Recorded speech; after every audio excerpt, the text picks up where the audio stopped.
You know, one of the questions I get asked all the time is, should I cooperate with the police in taking various tests when I get stopped to see whether or not I'm intoxicated or at least okay to drive? Well, look, the police can't force you to do it against your will.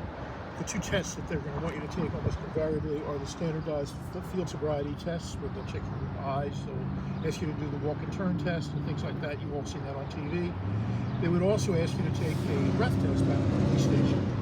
You can refuse to do both of those things. But the bad news is that if you refuse to take these tests, the judge hearing your case can draw what they call an adverse inference. In other words, the judge is allowed to assume that the reason you didn't take the test is because it would have shown evidence that you were drunk, okay?